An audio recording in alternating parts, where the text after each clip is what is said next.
हाँ जी दोस्तों, नमस्कार। स्वागत है आपका आशीष क्लासेस पर। बात करेंगे आज के एडिटोरियल की, और ये सेशन नंबर आपका 109 है।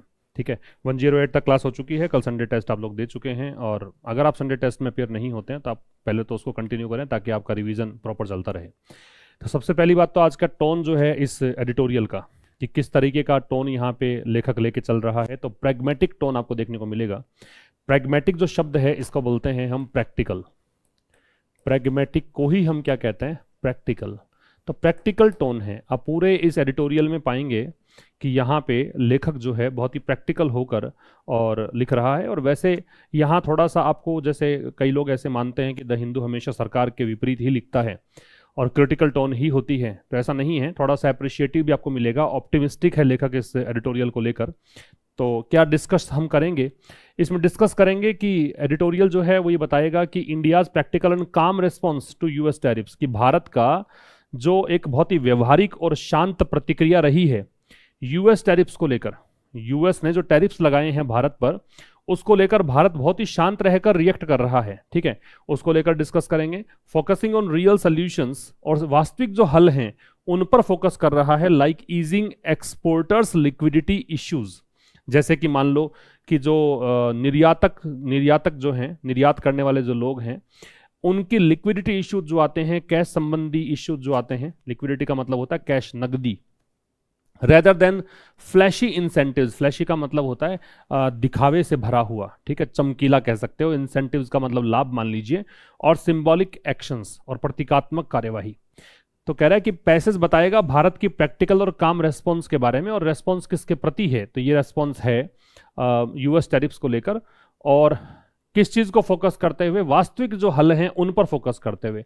और वास्तविक हल में क्या क्या बताया? एक तो एक्सपोर्ट्स का लिक्विडिटी इश्यू जो आता है एक्सपोर्टर्स का, उसको थोड़ा सा आसान करना, किसकी बजाय? फ्लैशी इंसेंटिव्स या सिंबॉलिक एक्शंस की बजाय। ठीक है, तो ये हम डिस्कस करेंगे इस एडिटोरियल में। और आप लोग अगर पेड कोर्सेज एक्सेस करना चाहते हैं तो आपको पता है कि आशीष क्लासेस एप्लीकेशन आपको डाउनलोड करना है, और उस एप्लीकेशन में आप लोगों को पेड कोर्सेज मिलेंगे। एक दो डेमो वीडियो सभी में मिलेंगे ही, तो डेमो वीडियोस लेकर देखकर आप निर्णय ले सकते हैं। फिलहाल जो एक कोर्स रनिंग है वो है अपना ट्रांसलेशन वाला बैच, हिंदी टू इंग्लिश। और मैं तो सभी को कहता हूं कि वो वाला बैच जरूर आपको ले लेना चाहिए, क्योंकि वहां पे आप यहाँ तो मेरे से सीख रहे हैं इंग्लिश टू हिंदी, उस कोर्स के थ्रू आप सीखेंगे हिंदी टू इंग्लिश। और दोनों ट्रांसलेशन अगर आपको आ गए तो बहुत सारे परीक्षाओं का एक ये जो बहुत ही महत्वपूर्ण सेगमेंट होता है वो कवर हो जाएगा। और साथ ही यहाँ आपको इतनी जो प्रॉब्लम्स आती हैं अंडरस्टैंडिंग को लेकर, कॉम्प्रिहेंड करने को लेकर, वो प्रॉब्लम्स नहीं आएंगी। इसलिए आपको वो वाला ज्वाइन कर लेना चाहिए। तो देखो साहब, आज के एडिटोरियल का जो टाइटल है वो है रैशनल रिस्पॉन्स। रैशनल का मतलब है लॉजिकल। रैशनल शब्द का मतलब क्या है? लॉजिकल, बहुत ही तार्किक। ठीक है, लॉजिकल। रेस्पॉन्स का मतलब प्रतिक्रिया है। रेस्पॉन्स नाउन है, रैशनल है वो एडजेक्टिव है। तो ये कह रहा है कि कैसी प्रतिक्रिया है? बहुत ही लॉजिकल, बहुत ही सेंसिबल। आप इसको सेंसिबल भी कह सकते हो। बहुत समझदारीपूर्ण प्रतिक्रिया है। और रेस्पॉन्स यहाँ पे नाउन है और ये आपका एडजेक्टिव है। तो प्रतिक्रिया कैसी है? बहुत ही तार्किक है। किसको लेकर लिखा गया है? तो ये लिखा गया है यूएस के टैरिफ्स को लेकर, एंड स्टेटमेंट्स और ज्ञापनों को लेकर, इंडियाज रेस्पॉन्स, भारत की प्रतिक्रिया को लेकर।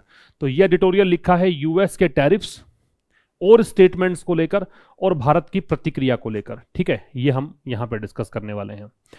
अच्छा जी, एक बात और समझिए कि जब आप अपोस्ट्रोफे एस लगाते हैं, ये अपोस्ट्रोफे है और ये एस है, तो जनरली ये आप सिंगुलर नाउन में देखते हैं। एक वचन क्रिया जब, एक वचन नाउन जब होती है तो उसके साथ हम अपोस्ट्रोफे एस लगाते हैं।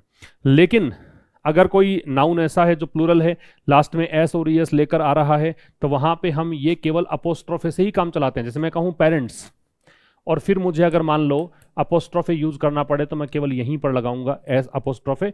अपोस्ट्रोफे एस रिपीट नहीं करूंगा क्योंकि एस दे रखा है, और अगर मैं एस रिपीट कर दूंगा तो इसका साउंड थोड़ा सा अजीबोगरीब लगेगा। तो इससे बचने के लिए हम लोग क्या करते हैं? एस के बाद अपोस्ट्रोफे से ही काम चलाते हैं, एस रिपीट नहीं करते। लेकिन ये जो ना यूएस, ये प्रॉपर नाउन है, मतलब कोई देश का नाम है। अगर कोई देश का नाम है, कोई व्यक्ति का नाम है, ठीक है, ऐसा मान लीजिए कोई भी देश है या व्यक्ति का नाम है और उसमें एस दे रखा है लास्ट में, प्रॉपर नाउन जिसको हम बोलते हैं, तो फिर आप अपोस्ट्रोफे एस रिपीट कर सकते हैं। ये एक्सेप्शनल केस होता है जेनेटिव केस का। जो बच्चे जानते हैं, नाउन पढ़ा है जिन्होंने, उनको पता है कि नाउन के केसेस हम पढ़ते हैं, nominative case, accusative case, dative case, dative case, इसके अलावा आपका जिनिटिव केस, वोकेटिव केस, तो उसमें जिनिटिव केस में ये सब पढ़ते हैं आप। अब देखो साहब, India has opted for, Bharat ने, ये सब्जेक्ट हो गया, हैज ऑप्टेड जो है ये क्रिया हो गई, ये हेल्पिंग वर्ब और मैन वर्ब है, ये वर्ब है, रेड कलर वाले सारे सब्जेक्ट हैं। ऑप्ट का मतलब क्या है? ऑप्ट का मतलब है चुनना, सेलेक्ट करना, चूज करना, ये सब मतलब है। तो मैं इसमें हिंदी लिख देता हूं इसकी, यहां पे चुनना, चूज करना, सेलेक्ट करना। लेवल हेडेड का मतलब होता है शांत या संतुलित या व्यवहारिक। शांत कह सकते हो, संतुलित कह सकते हो, व्यवहारिक कह सकते हो। इन द वेक ऑफ का मतलब होता है के परिणाम स्वरूप, इन द वेक ऑफ, के परिणाम स्वरूप, ठीक है। इंपोज का मतलब होता है थोपना। प्रैग्मेटिज्म का मतलब होता है व्यवहारवाद, प्रैग्मेटिज्म व्यवहारवाद है ना, प्रैक्टिकेबिलिटी, रियलिज्म, रैशनैलिटी, जो यथार्थवाद है, व्यवहारवाद है, उसको बोलते हैं। प्रोवोकेटिव का मतलब होता है भड़काऊ, उकसाऊ। वैसे आपको पीडीएफ मिलेगा इसका पूरा, टेलीग्राम चैनल पे आप ले सकते हैं। बैट का मतलब है लालच में फंसना, है ना, उकसाना भी होता है और लालच में फंसना भी होता है। तो लालच में फंसना। अब देखो आप क्या कह रहा है, कह रहा है कि भाई भारत ने चुना है, प्रेजेंट परफेक्ट है क्या, level headed actions. Opt for पूरा ही एक फ्रेजल वर्ब जो है, इसका मतलब चुनना है, सेलेक्ट है, चूज है, गो विद है। तो भारत ने लेवल हेडेड एक्शन को चुना है। एक्शन नाउन हो गया, लेवल हेडेड एडजेक्टिव है, मतलब वो कार्यवाही जो बिल्कुल शांत है, बैलेंस्ड है। इन द वेक ऑफ, किसके कारण या किसके बाद, यूएस के टैरिफ्स के बाद या यूएस के टैरिफ्स के परिणाम स्वरूप या इसके कारण मान लो। तो यूएस ने जो टैरिफ लगाए उसके बाद भारत को प्रतिक्रिया देनी थी, तो भारत का स्टैंड कैसा रहा, तो भारत ने यहां पे कार्यवाही की बिल्कुल शांत और बैलेंस्ड, ये कहना चाहता है। आगे देखो, the government of India has so far handled, the government of India subject हो गया, भारत सरकार ने, हैज ये हेल्पिंग वर्ब हो गई, सो फार आपका एडवर्ब हो जाएगा, वैसे फ्रेज भी है, और हैंडल्ड मैन वर्ब है। याद रखो, सो फार जहां आता है वहां जनरली हम परफेक्ट लगाते हैं। सो फार होने पर जनरली हम क्या लगाते हैं, परफेक्ट लगाते हैं। वो डिपेंड करेगा कि प्रेजेंट परफेक्ट लगा रहे हो या पास्ट परफेक्ट लगा रहे हो, बाद की कहानी है। सरकार जो है भारत सरकार, उसने अब तक हैंडल किया है इश्यू को, इश्यू मुद्दा, मुद्दा कौन सा है, 50% टैरिफ्स का, 50% टैक्स वाला। टैरिफ मतलब क्या है, टैक्स है। इम्पोज्ड बाई, वो टैरिफ जो थोपा गया है, ये नाउन है, ये टैरिफ्स यहां पे एडजेक्टिव है। वो टैरिफ जो कि इंपोज किया गया है, जो लेवी किया गया है, ठीक है, जो चार्ज किया गया है, जो फोर्स किया गया है, जो इन्फ्लिक्ट किया गया है, थोपना होता है। किसके द्वारा, यूएस के द्वारा। यूएस से पहले दे लगेगा, देशों के नाम से पहले जनरली दे नहीं लगाते हैं, लेकिन अगर देश के नाम में यूनाइटेड शब्द होता है तो दे लगाते हैं, जैसे यूके में, यूएस में, यूएई में, इन सब में दे लगता है। विद मैच्योरिटी, है ना, किससे, मतलब यहां पे कैसे हैंडल किया है, मैच्योरिटी के साथ, परिपक्वता के साथ, एंड प्रैग्मेटिज्म और व्यवहारवाद, यथार्थवाद के साथ, प्रैक्टिकलिटी, रियलिज्म और रैशनैलिटी के साथ। फिर समझो, भारत सरकार ने अब तक जो मुद्दा है 50% टैरिफ वाला मुद्दा, ये थोपा किसने है, यूएस ने। इस मुद्दे को हैंडल किया है, कैसे हैंडल किया है, तो ये प्रेपोजिशनल फ्रेज बन रही है, ये एडवर्ब बनेगा इसके साथ, ठीक है। ये दोनों ही आपके नाउन हैं, एंड के दोनों तरफ चीजें सेम लगती हैं, तो ये भी नाउन है और ये भी नाउन है, व्यवहारवाद और परिपक्वता के साथ। डिस्पाइट है वो प्रेपोजिशन होता है, डिस्पाइट मतलब के बावजूद, किसके बावजूद, प्रोवोकेटिव स्टेटमेंट। प्रोवोकेटिव मतलब होता है उकसाने वाले, भड़काने वाले, इंसाइटिंग, एजिटेटिंग, इंस्टिगेटिंग, ये एडजेक्टिव है, ठीक है। प्रेपोजिशन के बाद नाउन चाहिए या प्रोनाउन चाहिए ऑब्जेक्ट के रूप में, तो ये यहां पे नाउन है। तो भड़काऊ बयानों के बावजूद by senior US government officials, अब ये स्टेटमेंट्स दिए किसने हैं, भड़काऊ बयान दिए किसने हैं, ये वरिष्ठ यूएस सरकारी अधिकारियों ने दिए हैं। इसके बावजूद India has refrain from, refrain का मतलब होता है एब्सटेन करना, परहेज करना, डिसिस्ट करना, एक वर्ड होता है DESIST, डिसिस्ट, रोकना अपने आप को, परहेज करना, और इसके साथ फ्रॉम लगता है, ध्यान रखना, रिफ्रेन में, एब्सटेन में, डिसिस्ट में, स्टॉप में, प्रिक्लूड में, है ना, प्रिवेंट में, इन सब में फ्रॉम लगता है। भारत ने, भारत बचा है, है ना, हैज रिफरेंट प्रेजेंट परफेक्ट है, किससे बचा है, फ्रॉम प्रेपोजिशन आ गया तो आईएनजी लग गया, ये पैसिव का स्ट्रक्चर है, जाल में फंसने से, बैट का मतलब क्या बताया मैंने, जाल में फंसना, प्रोवोक है, और टॉर्मेंट है, गोड है, ल्योर है, एंटाइस है, टेम्प्ट है, ये सब है। And has instead, instead adverb है, इंस्टेड का मतलब है के बजाय। अब बहुत सारे बच्चों को तो ये हैबिट है कि साहब इंस्टेड दिख गया तो ओ कहाँ है, ऐसी अंग्रेजी से तो बच के रहो। आप लोगों में से बहुत सारे बच्चे ऐसे होंगे जो इंस्टेड देखते ही ओ, क्योंकि रटा हुआ है इतना भयंकर तरीके से कि वो निकल ही नहीं रहा, तो आपको लगता है कि ओव कहाँ चला गया, ओव नहीं तो गलत है कुछ ना कुछ, ऐसा नहीं है बेटा। ओव तब लगेगा जब उसके बाद ऑब्जेक्ट होगा, इंस्टेड के साथ ओव लगाओगे जब ऑब्जेक्ट होगा, ऑब्जेक्ट नहीं है तो फिर क्या करेगा ओव आके, ठीक है, प्रिपरेशन ऑब्जेक्ट के बगैर करता ही क्या, काम ही नहीं है उसका फिर। और इसके बजाय इसने क्या किया है, स्टक टू, ये स्टिक टू की सेकंड फॉर्म है या थर्ड फॉर्म है, ठीक है, तीनों ही फॉर्म्स स्टिक, स्टक, स्टक, हालांकि ये सेकंड फॉर्म इसलिए मैं कह रहा हूं, सॉरी थर्ड फॉर्म इसलिए कह रहा हूं क्योंकि ये एच के साथ दे रखा है, अगर ये हेल्पिंग वर्ब नहीं होते तो मैं इसको सेकंड फॉर्म बोल देता। ये स्टक टू का मतलब होता है कि इसने एडहियर टू, ये इससे इसका पालन किया है इसने, एडहियर टू का सिनोनिम है ये, किसका पालन किया है, इट्स स्टैब्लिश्ड पोजीशन, इट्स मतलब भारत की, भारत की अपनी, पजेसिव एडजेक्टिव है, स्टैब्लिश्ड एडजेक्टिव है, ये पजेसिव एडजेक्टिव, ये एडजेक्टिव और ये नाउन, भारत की जो स्थापित स्थिति है, भारत पहले से ही स्टैब्लिश्ड पोजीशन रखता है, भारत का रुख जो है, जो स्थापित रुख है, उसका इसने पालन किया है। डिस्पाइट प्रोवोकेटिव स्टेटमेंट्स, यूएस के जो वरिष्ठ सरकारी अधिकारी हैं उनके द्वारा भड़काऊ बयान दिए जाने के बावजूद, सोच के देखो, आपको किसी ने उकसाया, भड़काया, तो सब ह्यूमन नेचर है कि कुछ ना कुछ तो ऐसा करोगे जिसमें गलती होने की संभावना हो, लेकिन लेखक कह रहा है कि भारत को उकसाया तो बहुत इन्होंने, लेकिन भारत ने ऐसा कोई रिएक्ट नहीं किया, ठीक है, और भारत लालच में फंसने से बचा या उकसाने से, भड़काने से बचा, बैट का मतलब यह मैंने भड़काना लिख रखा है ना, और क्या किया, अपनी जो स्टैब्लिश्ड पोजीशन है, भारत का एक स्थापित रुख है, उसी को ही इसने क्या किया, फॉलो किया, उसी का ही पालन किया। क्लियर है बात, आगे आ जाओ। सो एडवर्ब होता है, वैसे इलेक्टिव कंजंक्शन भी होता है, ठीक है, ये यहां पे तो कंजंक्शन मानो, सो इलेक्टिव कंजंक्शन है, परिणाम बताने वाला कंजंक्शन है, इस प्रकार से या इसलिए वाइल, वाइल कंजंक्शन हो गया, वाइल क्या हो गया, कंजंक्शन, ये होता है विरोधाभासी कंजंक्शन, विपरीत वाक्यों को जोड़ने वाला कंजंक्शन। तो इसलिए यद्यपि US trade adviser Peter Navarro called the Russia Ukraine war Modi's war, यद्यपि यूएस के ट्रेड एडवाइजर जो हैं पीटर नवारो, इन्होंने, ये इसकी वर्ब हो गई, इन्होंने रशिया यूक्रेन वॉर को कहा मोदी वॉर, इन्होंने रशिया यूक्रेन वाले लड़ाई को कहा कि ये मोदीज वॉर है, ठीक है। इंडिया हैज रिमेंड, अब ये इतना तो हो गया, इसके अंदर ये सब्जेक्ट और ये वर्ब हो गई, दूसरा क्लोज कह रहा है इंडिया हैज रिमेंड काम, भारत बिल्कुल शांत रहा है, and has instead been preparing, और भारत तैयारी करता रहा है, has been preparing present perfect continuous, और इंस्टेड यहां पे फिर से एडवर्ब है, इंस्टेड के बाद ऑब्जेक्ट नहीं है इसलिए ऑफ नहीं लगाया है, ठीक है, और भारत तैयारी कर रहा है कि on how to deal with the new reality 50% tariffs, कि 50% टैरिफ की जो नई सच्चाई है, नई वास्तविकता है, उसको टैकल कैसे करें, उसको हैंडल कैसे करें। डील विद का मतलब है हैंडल, मैनेज, टैकल, मतलब निपटना, क्या कहेंगे, निपटना, ठीक है, फिर समझ लो। इसलिए यद्यपि यूएस ट्रेड एडवाइजर पीटर नावारो ने रशिया यूक्रेन वॉर को क्या कहा कि ये मोदी की लड़ाई है, मोदीज वॉर है, फिर भी भारत जो है, फिर भी इसलिए कह रहा हूं कि वाइल दो प्रकार के उपवाक्यों को जोड़ता है, विरोधाभासी उपवाक्यों को जोड़ता है, अलग अलग बातें करने वाले उपवाक्यों को जोड़ता है, तब भारत जो है शांत रहा है और इसकी बजाय प्रिपेयर करता रहा है कि कैसे साहब डील करें, कैसे निपटे नई सच्चाई से, नई वास्तविकता से, और नई सच्चाई वास्तविकता किसकी, 50% टैरिफ्स की, ठीक है साहब।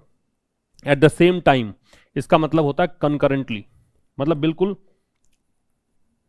इसी के साथ साथ, इसी के सेम टाइम पर, कंकरेंटली भी कह सकते हो इसको, आप सिमल्टेनियसली भी कह सकते हो, सिमल्टेनियसली, ठीक है, इसका मतलब है इसी समय, इसी के साथ साथ।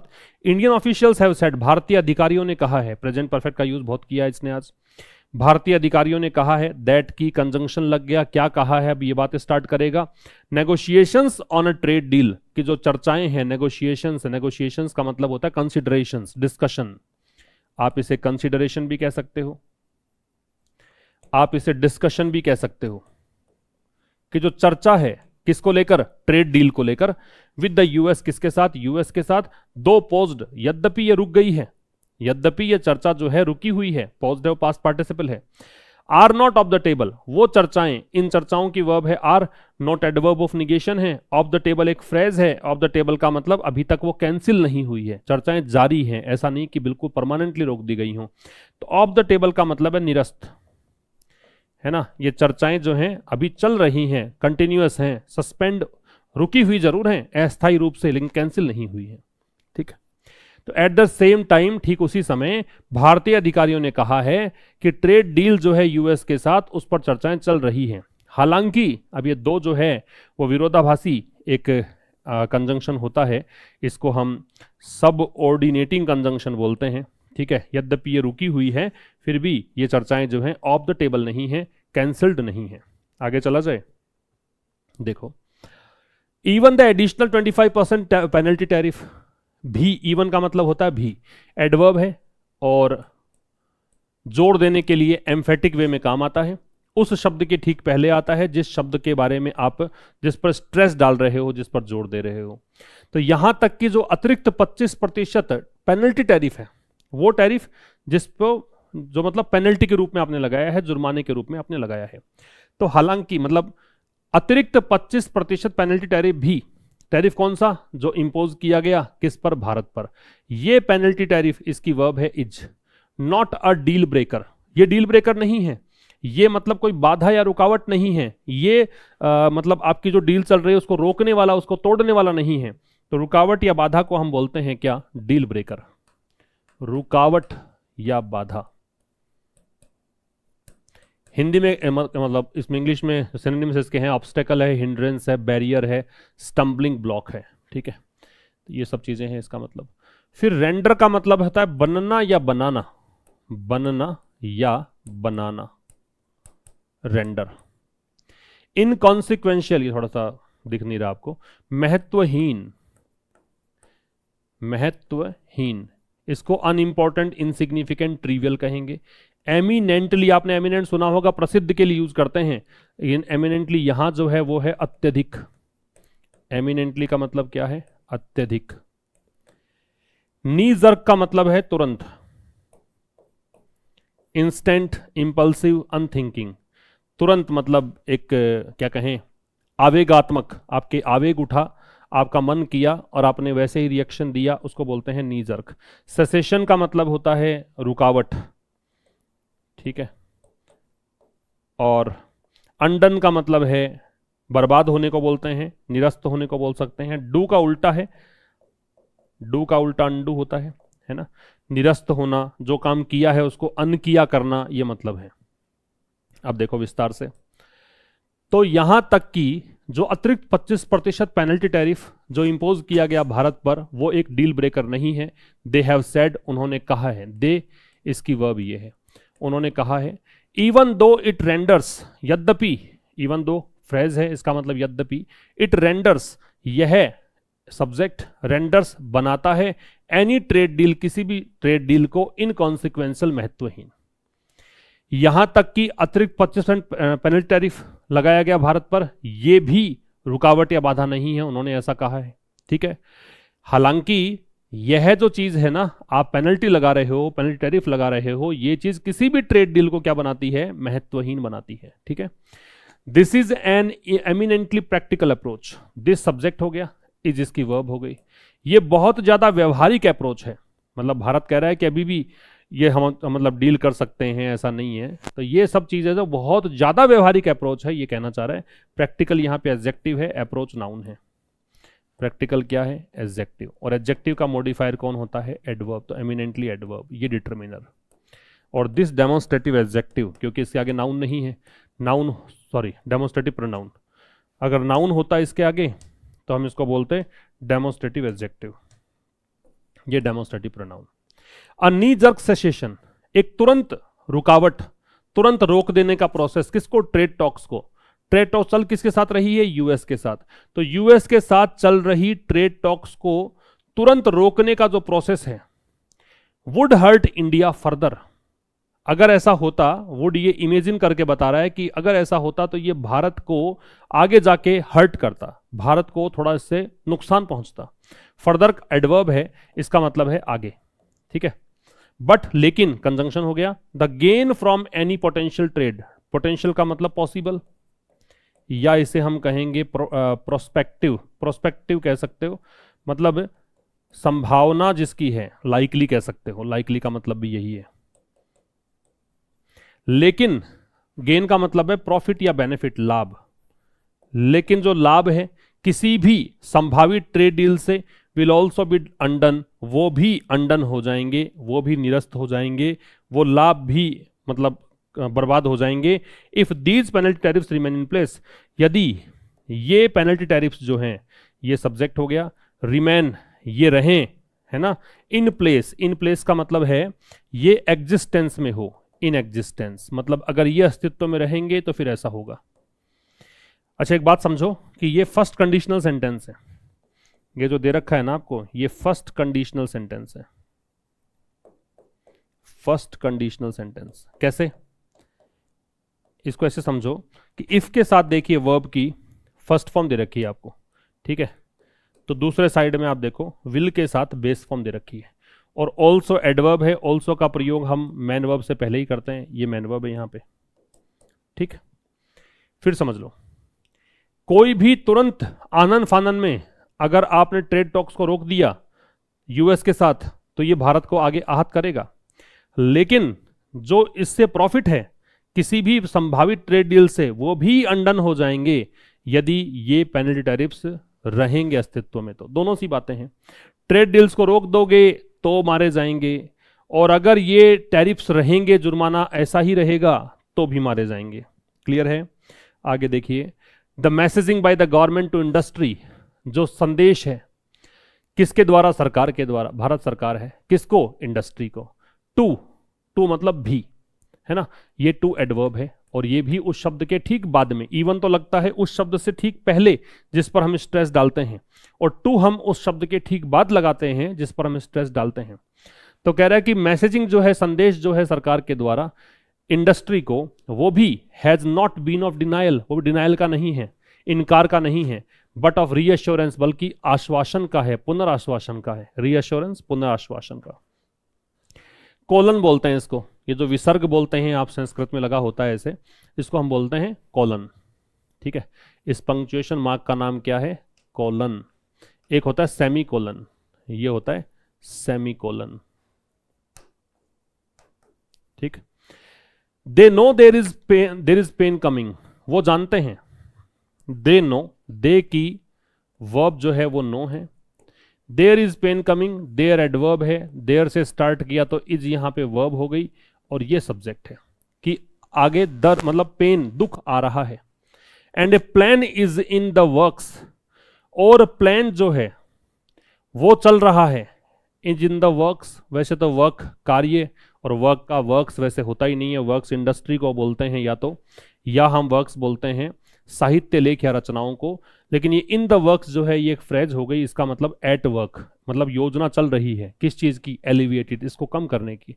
एलिविएट क्या होता है, रिड्यूस, ईज या मिटिगेट, कम करना, कम करना, रिड्यूस, ईज या मिटिगेट। ऑप्टिक्स का मतलब होता है दिखावा, अपीरियंस, शो, सुपरफिशियल, दिखावा,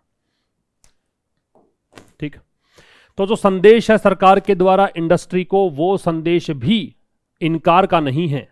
ये मैसेज की वर्ब जो है वो हैज बीन है, नॉट एडवर्ब ऑफ निगेशन है, ऑफ प्रेपोजिशन है, डिनायल नाउन है, बट प्रेपोजिशन है, ऑफ बट कंजंक्शन है, ऑफ प्रेपोजिशन है, रीअश्योरेंस फिर से नाउन है, बल्कि किसका है, पुनः आश्वासन का। समझाया है कॉलन लगा के आगे कि वो जानते हैं कि आगे दुख आ रहा है, लेकिन इसको कम करने का काम चल रहा है, प्लान चल रहा है। द सोल्यूशन सीम, जो सोल्यूशंस हैं, जो हल हैं, वो ऐसा प्रतीत होता है, ये इसकी verb. To be looked at, ये पैसिव वॉइस है, लुक एट का मतलब देखना, ठीक है। तो जो भी हल हैं, seem to be looked at, वो ऐसा लगता है, प्रतीत होता है कि उस पर देखा जाएगा, है ना, उस पर ध्यान दिया जाएगा, from A suitability point of view, किस तरीके से, किस दृष्टिकोण से, उपयुक्तता के दृष्टिकोण से, सुटेबल तरीके से, एंड नॉट फॉर ऑप्टिक्स, केवल दिखावे के लिए नहीं। तो जो हल हैं, ऐसा लगता है कि हल को जो भी सॉल्यूशन हम निकालेंगे वो सूटेबिलिटी से निकालेंगे, जो हमें सूटेबल होगा, जो इस माहौल के सूटेबल होगा उससे। केवल इतना ही हल नहीं कि देखने में लगे बस ठीक है, बाकी एग्जैक्टली हम हल नहीं निकाल पाए, ऐसा नहीं होगा। ठीक है, आगे देखो। Rather than the announce, rather than एक फ्रेज हो गई, इसके बाद सीधा बेस फॉर्म लगती है। तो अनाउंस करने की बजाय, ठीक है, ये बेस फॉर्म आ गई, अनाउंस करने की बजाय किसको अनाउंस करना है? Flashy fiscal incentives. फ्लैशी का मतलब होता है दिखावे से भरा हुआ, चमकीला, चमकीला, भड़कीला, दिखावे से भरा हुआ, शोई कह सकते हो, गॉडी कह सकते हो, आई कैचिंग कह सकते हो। तो घोषणा करने की बजाय किसकी घोषणा? इंसेंटिव्स की घोषणा। फिस्कल इंसेंटिव्स होता है वित्तीय लाभ, वित्तीय लाभ। फिस्कल मतलब वित्तीय और इंसेंटिव्स का मतलब लाभ। ठीक है, tax perks, monetary support. Make a dent का मतलब होता है कम करना, टू डिक्रीज समथिंग स्लाइटली, या हैव लिटिल इफेक्ट, मतलब कोई प्रभाव ना पड़ना, ऐसा मान लो, कोई प्रभाव न पड़ना, ये मतलब है मेक अ डेंट का। या किसी चीज के इंटेंसिटी जो है, तीव्रता है, उसको कम करना। इन द फेस ऑफ का मतलब वैसे तो के बावजूद भी होता, लेकिन ये है इसके सामना करने पर। ठीक है, कन्फ्रंटेड विद, सामना होने पर। इन द फेस ऑफ का मतलब के बावजूद भी होता है, लेकिन अभी इसका मतलब क्या है? कन्फ्रंटेड विद, जब इसका सामना हो इस चीज से। एड्रेस का मतलब होता है निपटना, रिजोल्व करना, डील विद। और लिक्विडिटी क्रंच का मतलब है नकदी की कमी, नकदी की कमी, कैश की कमी, है ना, कैश शॉर्टेज, फाइनेंशियल स्क्वीज। तो रेदर देन अनाउंस, इसकी बजाय, घोषणा करने की बजाय, घोषणा किसकी? फ्लैशी फिस्कल इंसेंटिव्स की। इंसेंटिव्स नाउन है, फ्लैश फिस्कल भी एडजेक्टिव है और ये भी एडजेक्टिव है, कि आप दिखावे में जो बहुत बेहतर लगे ऐसे वित्तीय लाभों की घोषणा करने की बजाय द गवर्नमेंट, सरकार, भारत सरकार की बात है, फिर प्रेजेंट परफेक्ट है, इसने दर्शाया है, डेमोन्स्ट्रेट किया है, मतलब शो किया है, रिवील किया है, शो या रिवील दिखाया है क्या? अवेयरनेस, अवेयरनेस मतलब जागृति, कि हम लोग सजग हैं, हमें पता है। दैट की, अब ये कंजंक्शन है, कंजंक्शन आ गया तो नया उपवाक्य आ गया। इस नए उपवाक्य में देखो, सच इंसेंटिव, सच के बाद में नाउन जो है वो या तो सीधी प्लूरल काउंटेबल नाउन आती है, और या अगर सिंगुलर आ जाती है तो ए और एन आता है। अगर सिंगुलर काउंटेबल नाउन आ जाती है तो उससे पहले ए या एन आता है। ठीक है, that such incentives would hardly make a dent, कि ऐसे जो लाभ हैं उससे कोई प्रभाव नहीं पड़ेगा।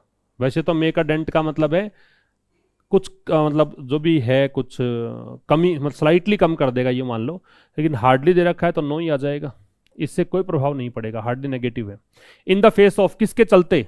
इसका मतलब के चलते समझ लो, इसका मतलब है इसके कारण, इसके चलते, ऐसा समझ लो, के चलते। किसके चलते? In the face of the 50% tariff, 50% tariffs के चलते। और टैरिफ्स किसके लिए? भारत के लिए। वाइल कॉम्पिटिटर्स फेस, जबकि जो प्रतिस्पर्धी हैं भारत के, वो सामना कर रहे हैं लेस देन हाफ दैट, मतलब इससे 50% से आधे से भी कम, इससे सामना कर रहे हैं, मतलब इन पर 50% मतलब 25, आधा, उससे भी कम टैरिफ लग रहा है, भारत 50% टैरिफ का सामना करना पड़ रहा है। तो कह रहा है भारत ने फ्लैशी फिस्कल इंसेंटिव्स, जो दिखावे में अच्छा लगे, आकर्षक लगे, ऐसे वित्तीय लाभों की घोषणा करने की बजाय सरकार ने क्या किया है? अवेयरनेस दिखाई है। अवेयरनेस कैसे दिखाई है? कि ऐसे इंसेंटिव जो है उससे प्रभाव पड़ेगा ही नहीं 50% टैरिफ के चलते। ठीक है, जबकि कॉम्पिटिटर्स जो हैं वो आधे से भी कम टैरिफ का सामना कर रहे हैं। इंस्टेड, फिर से एडवर्ब है और आगे नाउन नहीं है तो इसलिए इसने कॉमा लगा दिया, एडवर्ब हो गया। इसकी बजाय the government is focusing on, focus के साथ ऑन लगता है भाई, सरकार जो है वो फोकस कर रही है, ये वर्ब हो गई। What it can effectively address, क्या फोकस कर रही है? कि किस चीज को प्रभावी तरीके से ये निपट सकती है, किस चीज से? सरकार, इट आ रहा है सरकार के लिए सब्जेक्ट, कैन हेल्पिंग वर्ब और address man verb, effectively adverb. ठीक है, कि सरकार जो है क्या वो चीज है जिससे आसानी से या तरीके से, प्रभावी तरीके से निपट सकती है। जैसे कि ये फ्रेज है, उदाहरण देने के लिए आता है, द इम्पेंडिंग, इम्पेंडिंग का मतलब होता है imminent,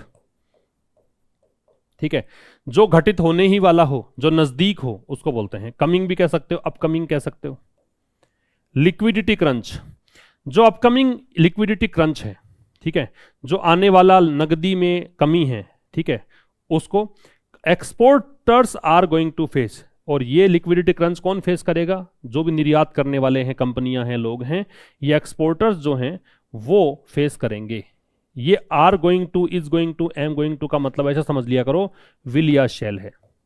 is going to, am going to, are going to का मतलब क्या है? विल या शैल। इसके साथ बेस फॉर्म आ रखी है, तो ये फेस करेंगे भविष्य में। समझ में आ गई बात आपको? फिर देख लो, इसकी बजाय सरकार फोकस कर रही है, सरकार ध्यान केंद्रित कर रही है कि किस चीज को ये इफेक्टिवली एड्रेस कर सकती है, जैसे कि ये वाली चीज, लिक्विडिटी क्रंच वाली चीज, जो कि एक्सपोर्टर्स जो हैं वो फेस करेंगे। क्लियर है भाई? तो ये था आज के हमारे एडिटोरियल में। अब हम मुलाकात करेंगे कल ठीक शाम 5 बजे एक नए सेशन के साथ। तब तक के लिए नमस्कार, थैंक यू वेरी मच।